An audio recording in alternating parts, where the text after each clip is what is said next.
disinvestment. In this, we are trying to add the Jomi disinvestment, the concept, the methodologies, and the critics. First, we'll come to the concept. We are very familiar with all these topics, but still, now we will expect the question: what is disinvestment? Before going to disinvestment, first of all, what is investment? In little terms, what do you mean by investment? Helping a company by providing capital. Okay. Helping. Yes. Fine. Investment means like what she said in literal terms, or like according to business terms, we'll say like investing money or putting some amount of money or cash in our hand into some assets or properties. Like in the definition, we can say like securities, bonds, or debentures. We'll put in some money. We'll invest some money so that we'll get the asset and we'll like use it for our business. So that is mean by investment. So what is disinvestment? In the same way, selling out those properties. Like first we invested and we have the asset of the property. In the same way, we disinvest or we'll sell out those properties in the business. Okay. So that is mean by disinvestment.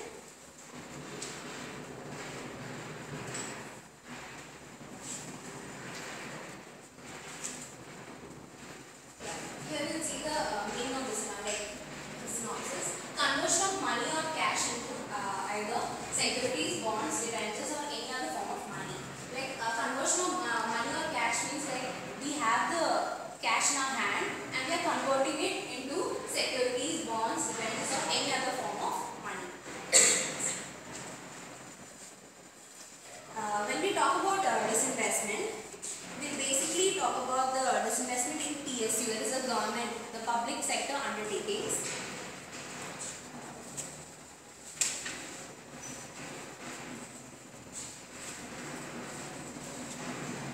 As follows.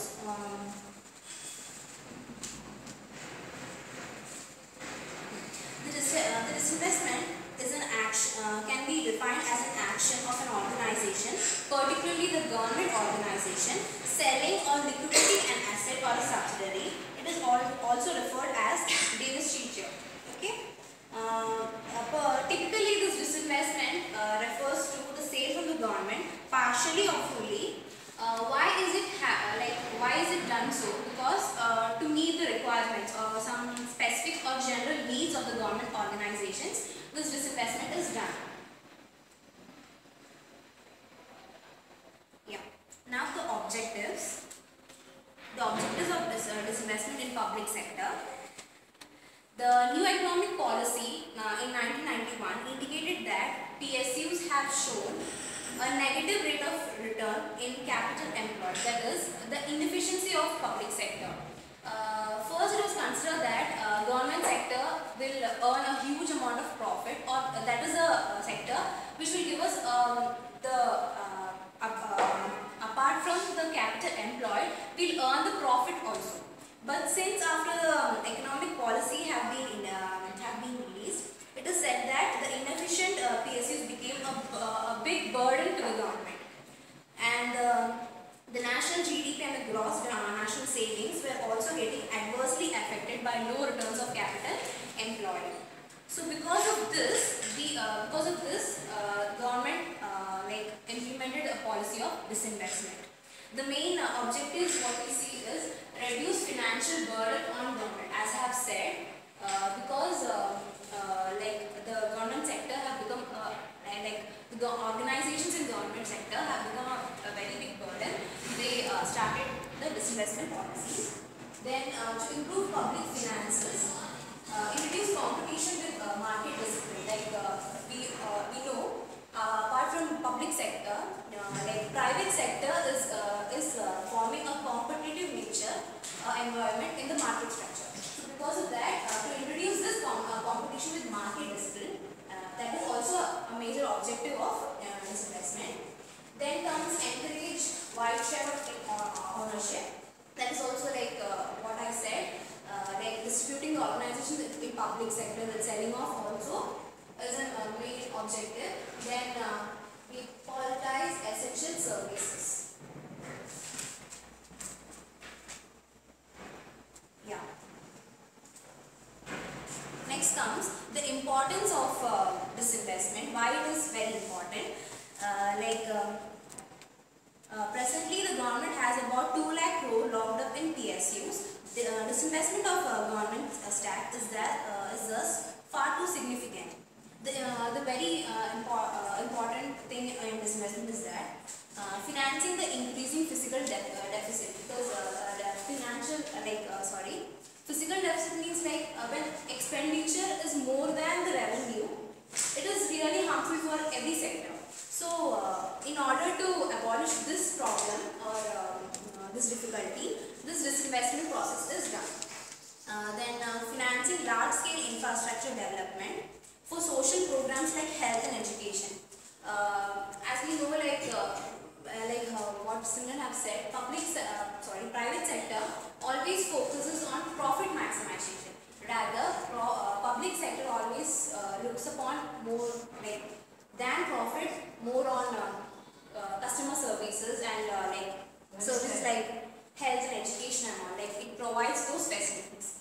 So when government feels that it is difficult for them to implement all these services, they do disinvest. Then for retiring government debt, almost 40 to 45% of the central revenues receipts. For retiring of the government debts also, disinvestment is done. Then disinvestment also assumes significant due to the prevalence of increasing competitive environment. As I've said, the market is very competitive. So in order not to struggle or not to face a difficulty in that, this disinvestment process becomes very significant.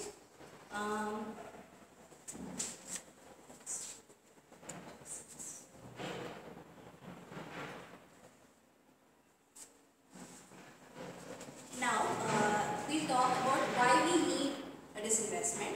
During the first 5-year plans, government possessed 5 PSUs with investment of 29 crores. That is, during the first 5-year plans, government possessed 5 PSUs with investment of 29 crores. Then, at the end of 7th plan in 1990, there was 244 PSUs. And the investment in them had gone up to 99,000 crores. From 29 crores to 99,000 crores was difference. Then the idea of disinvestment first came in 1991 to 1992. First, only a small share of equity was sold in 2000-2001. Only a small share was sold out. During 2000-2001, there are 122 profit-sharing enterprises with a net profit of 19,000 crores, and these included BSNL, ONGC, and all. And then there were 111 companies bore losses with total of 12,839 crores. These included, we have heard about Hindustan Fertilizers, the Fertilization Corporation of India, etc. The main aim of disinvestment policy is that raising of resources to meet physical deficit, as I mentioned before, to meet when the expenditure is above the revenue, to meet that physical deficit, government needs to raise funds. They need resources to meet these expenditures. So in order to meet these, disinvestment is plays a major role. Encouraging wider public participation, including that of workers, job opportunities also will be increased, and encouraging wider participation. As we know, private sector, we have many private sector companies. So when disinvestment happens, there are we get to know about many private sector companies coming up, taking ownership, and they do the rest. And then, how disinvestment can be done? Mainly, disinvestment is done in 2 ways.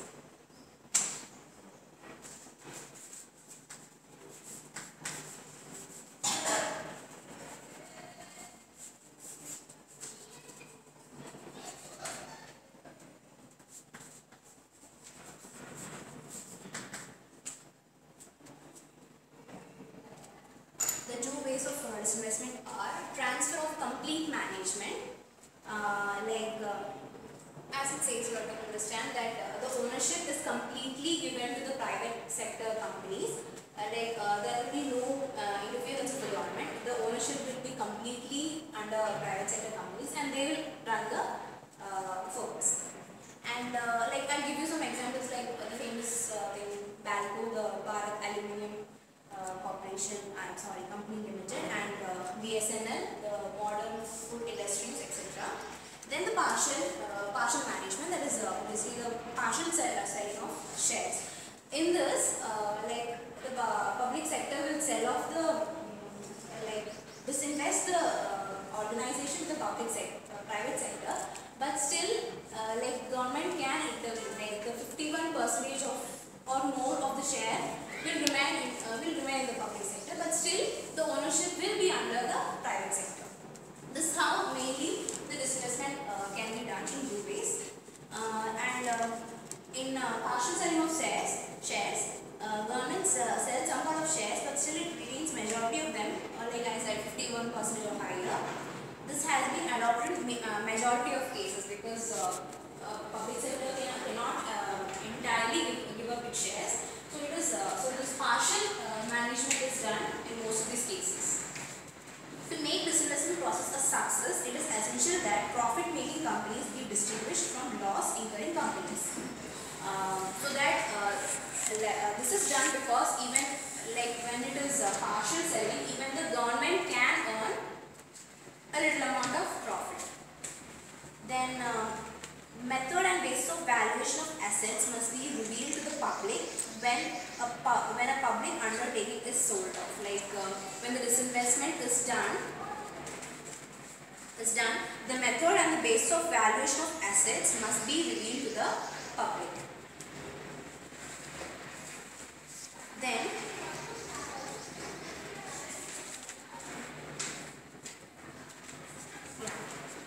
the challenges before investment are as follows.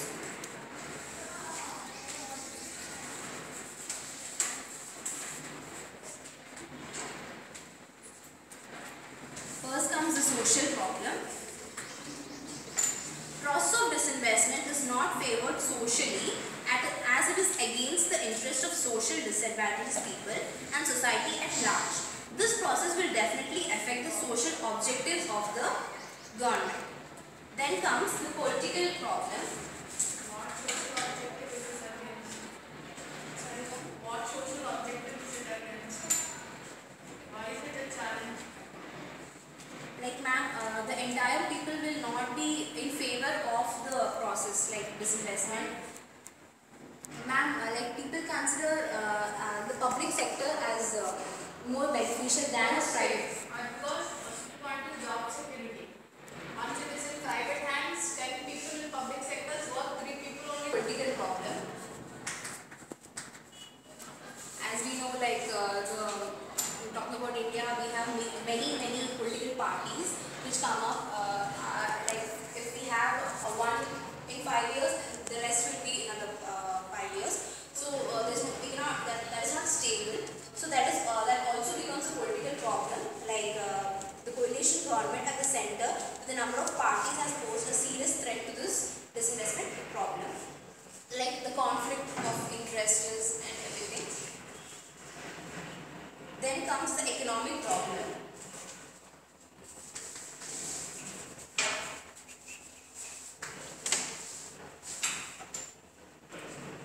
Most of the units identified for disinvestment are in a very bad shape, which does not offer good returns.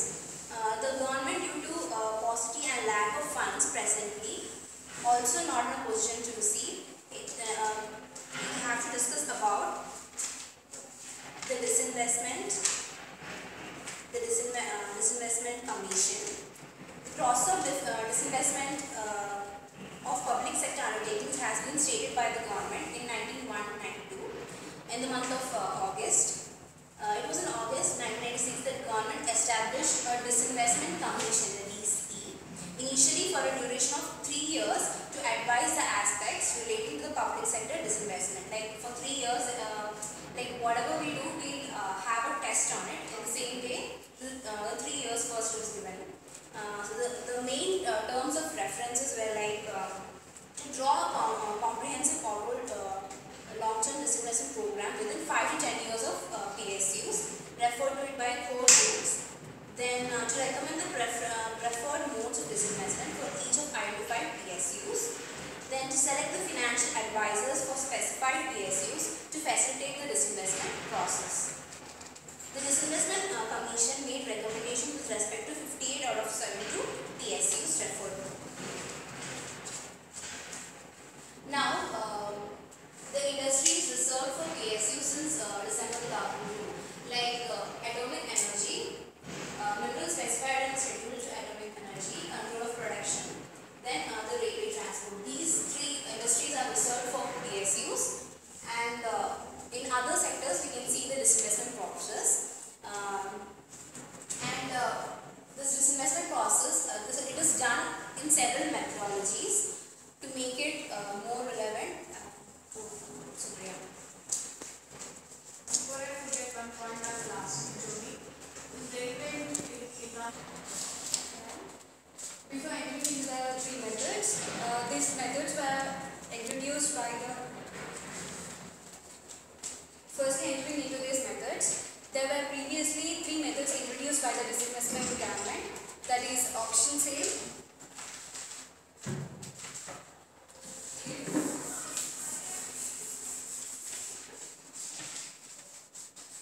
first is auction sale, and next is strategic sale,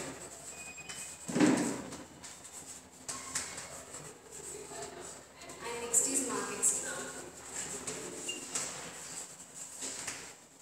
These all three methods were introduced by the government, government PSUs. We'll learn briefly about these three methods. That is, first is auction sale. Auction sale refers to divesting of shares under market sale, where the pricing is optimized through bidding process. I think you people know the process of bidding process, and where the bidder and bidder exists, and then it is less time consuming, and it's lower, its transaction cost low, and then these is mainly based on institutional investors. Then secondly, we'll go for strategic sale, and in the strategic sale, selling of substantial block of garment to the single party is defined as strategic sale. And in this, alternatively, there are two elements. In that, first is transfer of block of shares to one strategic partner, and the transfer of management to other strategic partner. These were two elements in strategic sale. And the third one, market sale. Market sale signifies sale of shares to individuals, private sector, financial institutions, etc. And then these share of shares is through initial public offering, institutional investors. These are made those three process, and etc. Then we'll go for the main methods. After these all variation, these three methods were done through government PSUs, and these were introduced by Disinvestment Commission. That is discount cash flow method, and asset value approach, and profit earning capacity. Then this Disinvestment Commission had made some changes and modifications for that those three methods, and introduced new methods. Those are discounted cash flow method and comparative valuation, balance sheet, and asset valuation by the Ministry of Finance. Then in these four methods, first three methods refers to valuation of business. In this valuation, this is mainly refers to valuation of going concern in business. Then last method is referred to valuation of assets in the business concern. And in that first one, discounted cash flow methodology. This refers to present value of estimate the present value of business through the future earning, through basing over the future earning capacity of the business, and that future earning capacity is based on over the past performance of the business, and that past performance is based on assumptions made over that expenses, capital prediction, and revenue expenditure, all that. Then this methodology is discounted, and these all were discounted discounted cash flow method, discounted factor. That method is also known as weighted average cost of capital. Then next we will go for comparative valuation. Before entering into that comparative valuation, we will know about the persons, that is advisors, GAs. GAs are those global advisors.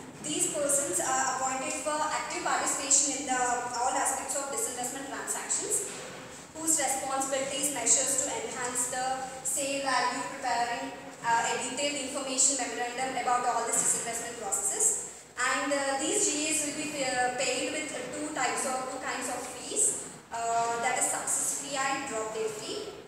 Success fee is a fixed percentage of gross proceeds to be received by the government from disinvestment, and the drop dead fee is a lump sum amount payable to GA only in the event of transaction being called off by the government. Then in the success fee, the success fee lies between some percentage, that is from 0.19 to 1.25 percentage, and in this drop dead fee it is called off by the government. They decides by their own. Then next we will go for comparative valuation. These GAs was in this comparative valuation, this method was introduced by the GAs only, that is global advisors. So there were no significant audit comments over this comparative valuation. Then we will go for balance sheet methodology.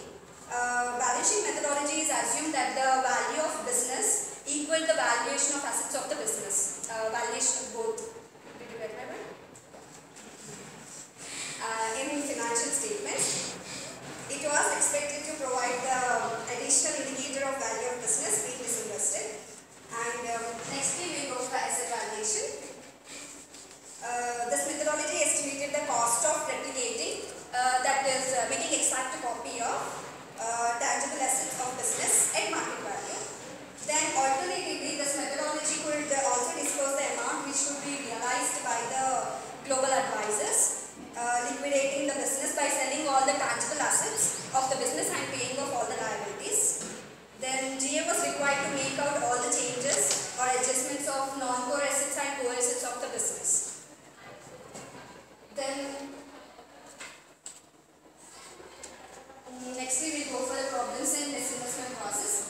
In this, there are three problems mentioned in the disinvestment process, that is soft budget constraint, policy adopted by the government, and multiple control authorities.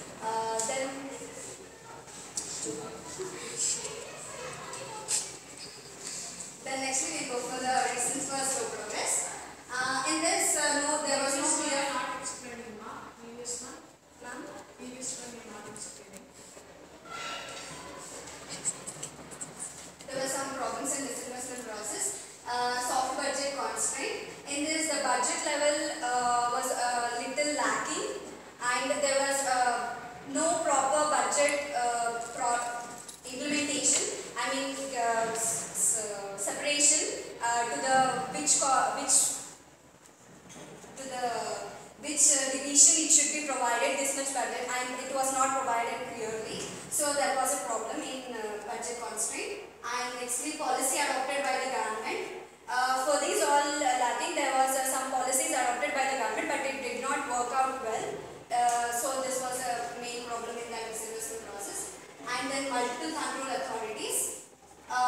There were launched some, in that policies making only, there were launched some authorities and schemes, all that persons to solve all these problems in the disinvestment process. But this was also lacking in that. There was no active participation of that those all persons. So this was lacking in the disinvestment process. And next we will go for reasons for slow progress. No clear framework or policy, and disinvestment used to miss fiscal deficit. As you people know that fiscal deficit set by Jomi is the income earned by the government, where the money earned is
disinvested between 1990s to 2005, 10 like that. No. There were 9 PSUs disinvested between that decades. So in that somewhere BSNL, MFI, that is Modern Food Industries, and ONGC, Oil, Natural and Gas Corporation, Oil and Natural Gas Corporation. And then in that 9 PSUs, Balcos was the highest company which was disinvested at a higher price. So we are going to learn about Balcos. You people know the abbreviation of Balco, Parent Aluminium Company Limited. In this,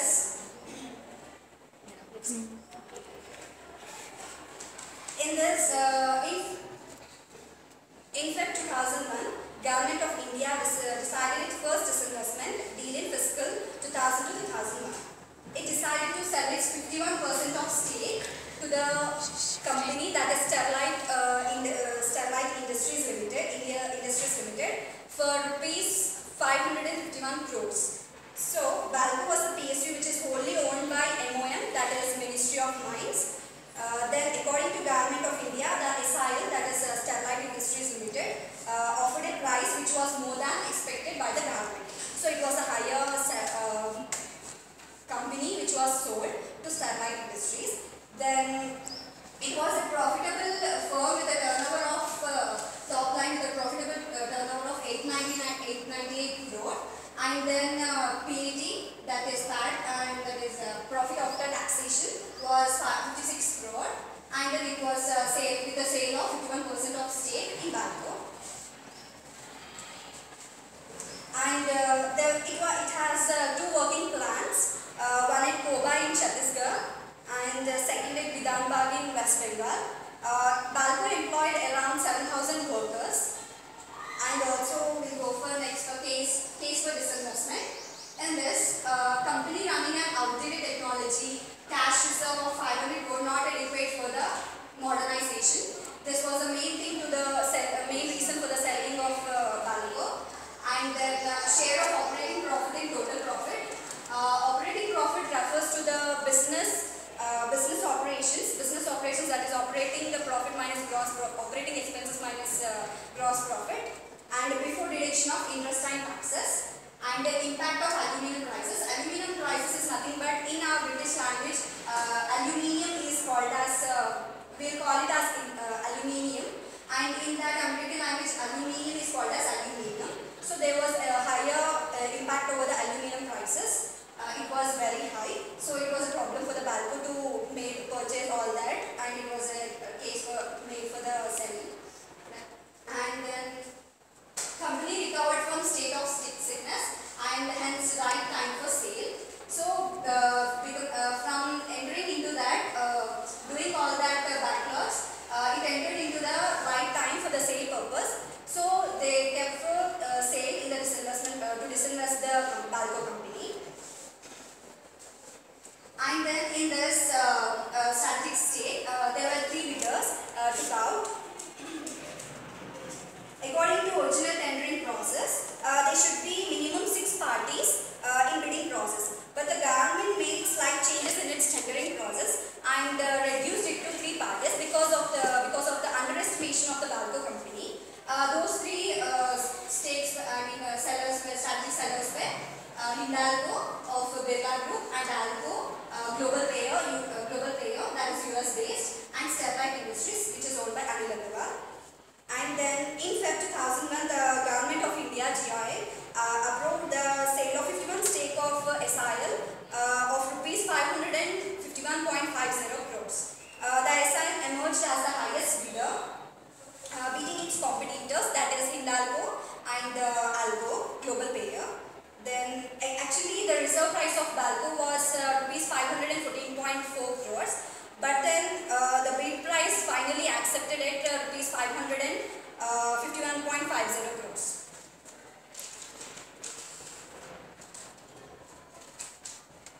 Nextly, while in the process of disinvestment of Balco, so many dramas took place, and in that some of their lack of transparency, there were so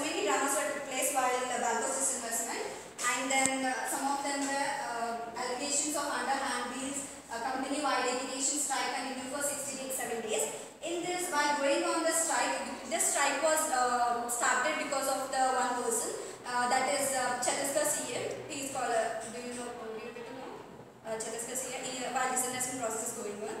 That is Jomi, CM of Chhattisgarh, was opposed to Balco's disinvestment process after the sellout of Balco. After the sellout of Balco, Jogi continued his agitations and demanded a parliament probe into the deal. He stated that the actual value of company was between rupees 5,000 to 6,000 crores, which was sold at rupees 551.50 crores to Sterling investors. By this, we can differentiate the place which was took place in that years about the Balco. So that's the main reason to oppose that Ajit Jogi was opposing for the disinvestment process of Balco. Then meanwhile, Jogi started instigating the employees to go on strike and encouraged them not to let managers to run the plant. And on March 3rd, 2001, employees launched an indefinite strike. And then GI made several threats for the employers, oppositions that it is one, the state government in Chhattisgarh, that the center could not recover the loss suffered by the Balco. So from state grants, if it is continued its belligerent attitude over the ongoing strike. Then the employees continued their strike, for the 5th day, and finally on March 12, 2001, the GOI had rejected the state government's offer to buy 51% of shares for rupees 552 crores, which were sold to SIL at rupees 551.50 crores, and said that it already transferred its 51% of stake to SIL on March 2nd, 2001. These employees felt very unfair to this PSUs or that government, and then even Jogi withdrawn from the continuation process of strike. The union was literally shocked on withdrawal of Mr. Jogi's ongoing strike, and then there was an audit examination. And in that some of the postal outcomes were threat of damage to company assets, Supreme Court's role, and then Supreme Court was against to this. That was not in favor of Balco, and the union management meetings agreement signed.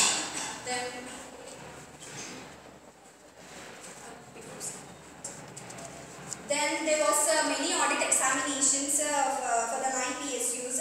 Among the 9 PSUs, 4 PSUs which do not have clear titles to all the real estate, land, buildings, etc. In that 9 PSUs, in that 4 PSUs, Balco was the one which do not have the clear titles and all the management processes, expenditures, all that. And because this was the main reason for this lacking of clear titles were the lack of participation, clear mentioning of the information regarding the Balco's processes, and then some of what all I explained before, that is 4 methods. In that 4 methods, some problems were occurred while doing this Balco's disinvestment. In that in DCF method, the asset value have been given only 19 days for the valuation of Balco's disinvestment of assets, but then the actual time period should be 45 days. As a result, there is an incomplete valuation documents. The Ministry of Finance accepted that time availability to asset value was rather limited. So, like example, Balco's finished capacity has increased to 1,31,400 million tons, but then the GA has pegged at earlier level 91,000 to 93,000 million tons. And the GAs misplaced the valuation in the method at rupees 332 to 507 crores. This was the misplacement of amount in DCF method, that is discount cash flow method. And secondly, in the balance sheet methodology, before entering into the balance sheet methodology, we should know the two things, that is core assets and non-core assets. Any one of you know the difference between core assets and meaning of core assets and non-core assets?